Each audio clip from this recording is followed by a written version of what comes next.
Hey guys, it's ArchieLuxury. ArchieLuxury from the ArchieLuxury channel, the Paul Pluta channel, and ArchieLuxury corporate. Guys, keep watching. Keep watching. I need the viewers. I need the viewers. I need the subs. I need it. Like, subscribe, and tell your friends. Tell your friends, whether you like them or hate them. Just tell them anyhow. ArchieLuxury on YouTube. Hey guys, ArchieLuxury channel. And I gotta tell you, I've been talking to a few collectors lately. I do the paid phone calls. Basically, people pay $50 and I make a phone call and chat, watches. And one thing I'm finding is so many people, you talk to them and say, what's your dream watch? And, you know, it used to be like a Patek perpetual calendar or an annual calendar. Now they're saying it's a Nautilus or an Aquanaut. And you know, the Aquanaut and the Nautilus are great, Patek, Philips, but they're not that fantastic. And, you know, I can remember in the day, going back, 15 so years ago, Aquanauts and Nautiluses were in a lot of dealers. They were there, available at discounted prices. Well, a little bit of discount. So, it's kind of funny. People seem to lust after what they can't have. If something's not available, suddenly more people want it. And it's a funny emotion. We seem to get joy owning things that other people can't have. And it's no longer good enough to have expensive things. These have to be things that people, even if they've got the money, you cannot get it at the retail price. So it's a weird idiom. In the luxury goods market, Hermes did it years ago with the Birkin. They had artificial supply. Rolex is doing it now. Patek on the Nautilus and the Aquanaut. And, it just makes you think. These people who are so, I'd love an Aquanaut. I'd love a Nautilus. You think they're not that special. I remember many years ago when I worked at the great KBR, that's the Halliburton company. I worked at KBR. And I remember I had my 5107 and a guy I worked with, he had a 5711 Nautilus. And I remember we both brought them in. And I remember we both agreed the 5107 was the better watch. It was precious metal. They both had the 315/324 movement, and it was really it was, we had a good look at them. We thought, both of them are beautiful, but the precious metal's just nicer. And so it's an interesting situation. And that guy there, he had an interesting collection. He had he had the Patek, I think he had a Rolex, and he had a few, he was buying these German watches, German Meistersinger, and what else did he have? He had these kind of boutique German brands, which, just between you and me, you're not going to keep having your $5,000 with that sort of garbage, are you? They're beautifully done, they're nicely made, but so he hit it big time with the Nautilus. The question is, did he keep it or did he sell it? And, that's a tricky thing, because a lot of the time you own this stuff when it's not quite as valuable. And I've owned a number of watches that have been turned out to be incredibly valuable. I had the 1016. I remember I sold that and bought a day. Oh my God, that's gaudy.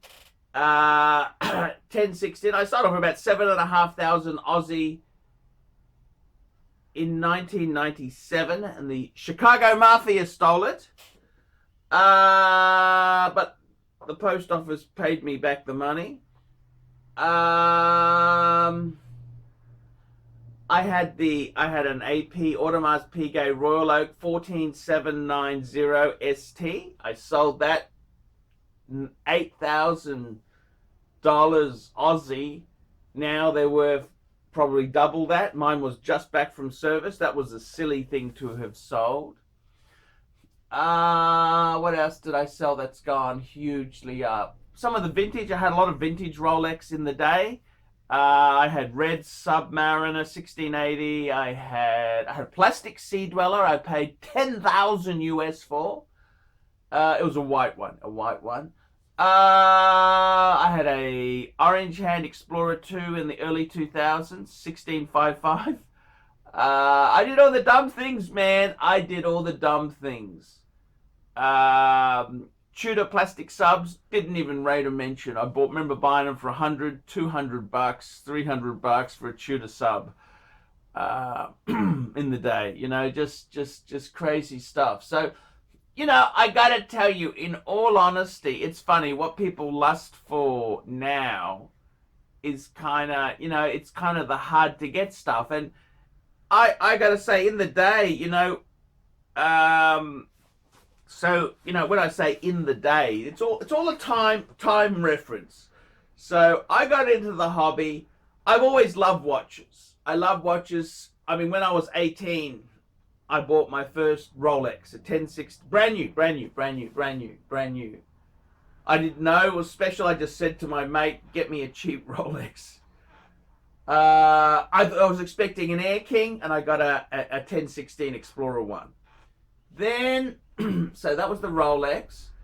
Then I didn't really get into the hobby until sort of the mid-90s. The reason I got into the hobby, this is sort of pre-internet days. I got into the hobby because the internet was starting to, it wasn't the internet. I saw an ad. This was when they had the weekend shopper in the paper. This was the Courier Mail and News Corp newspaper. And a guy was advertising buying and selling secondhand luxury watches. And I thought, hey, I didn't know such a thing existed. I never had really heard of it. I mean, I knew some antique dealers sold watches, but I'd never kind of heard of somebody, you know, dealing in secondhand, just watches mainly. So I went out and saw him, and I ended up buying some pieces off him. I left with, believe it, this just shows you how crap my tastes were. I bought a musty Cartier quartz. I love that watch. Jeez, it was white gold that was plated. I thought it was the height of sophistication. Oh, and a tank. And a Cartier, musty Cartier tank. Yeah, that's right. I remember both of those. Then, next purchase I made, I got a mid-size Santos, Cartier Santos, from a guy who used to buy and sell in Melbourne. Yeah, and I thought I was, and it came from Sotheby's, I thought I was so sophisticated with that watch. Yeah, I remember that. Yes, indeed. Yeah, I remember. And then, you know, it's kind of funny, the hobby, how the hobby kind of grows and goes there. So it's that guy I bought the two musty Cartiers. I said, what is the best brand? I never heard of Patek. And it was then he said to me, Patek Philippe. And I used to call it Philippe Patek. Philippe Patek. Because I never heard of this. Because we never even had an agency for Patek in Brisbane. No.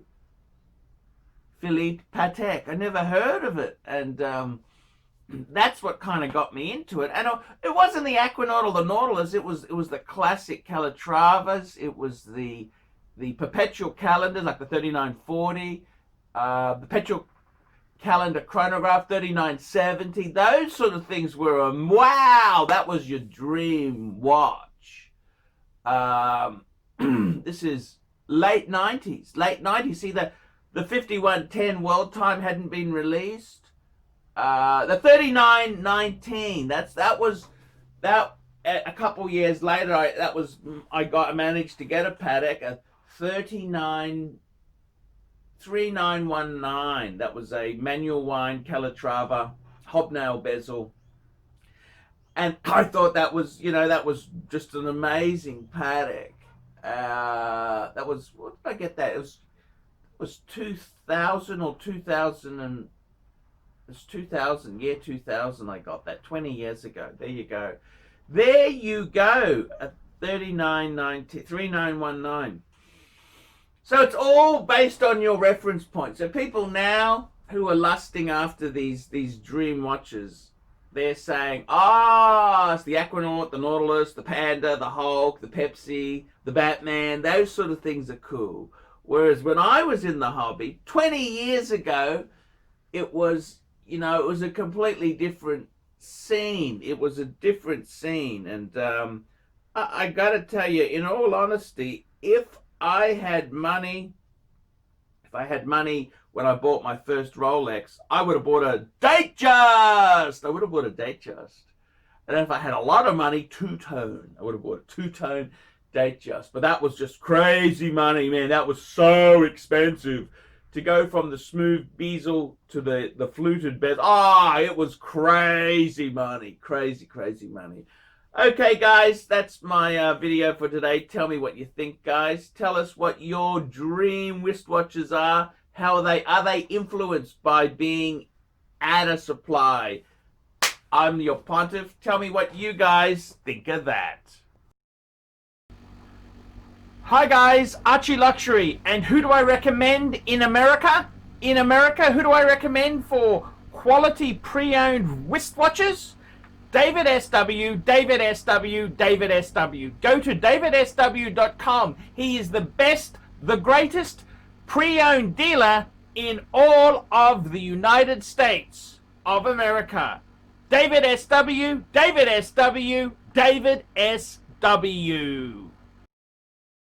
Stupidity.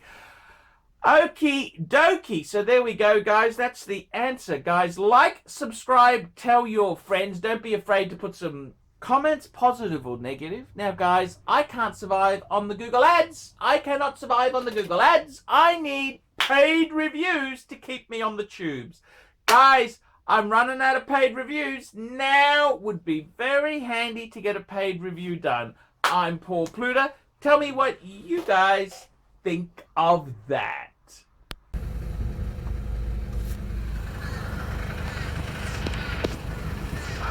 Sorry about the wait, what can I get for you? No worries. Could I please have a 5-piece of hot and spicy chicken? Yep. A large chips and 1 zinger burger. Is that all? Yes, thank you. Alright, just drive on through to the last window. Thank you.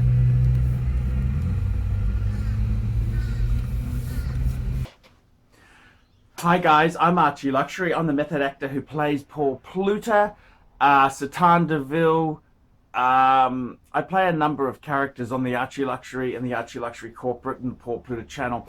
Guys, I want to talk to you about weight loss. I don't know if you've noticed in the last couple of weeks there, but there's been a steady decline in my weight. And I got to tell you, the ArchieLuxury weight loss program, I've rebooted that thing there more than a bad server with Windows NT on it. Guys, I want to talk to you about weight loss, and I want to be completely honest and serious with you. I've got a new technology, and it's gonna help you lose the pounds. ArchieLuxury, this is the new secret information, Tapeworm 2000. That's correct, Tapeworm 2000.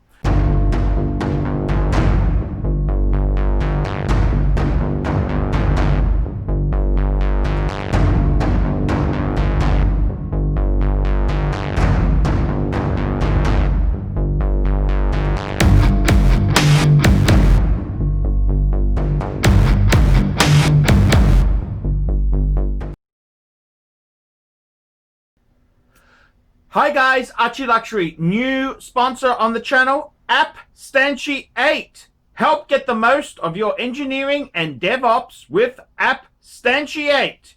APPSTANTIATE provides on-demand DevOps infrastructure, test automation, and continuous integration as a service with a focus on mentoring and hiring assistants to help engineering teams scale. They are experts in Google Cloud, Amazon Web Services, and the latest open source utilities to help your company save time and money. Cost reduction in your hosting bills alone will pay for itself. In addition, the team is 100% onshore, New York City-based senior engineers.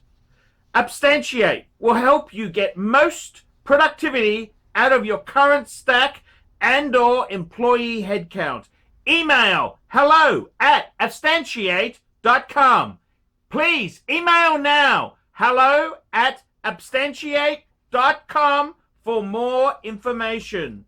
ArchieLuxury, proudly supporting fantastic businesses.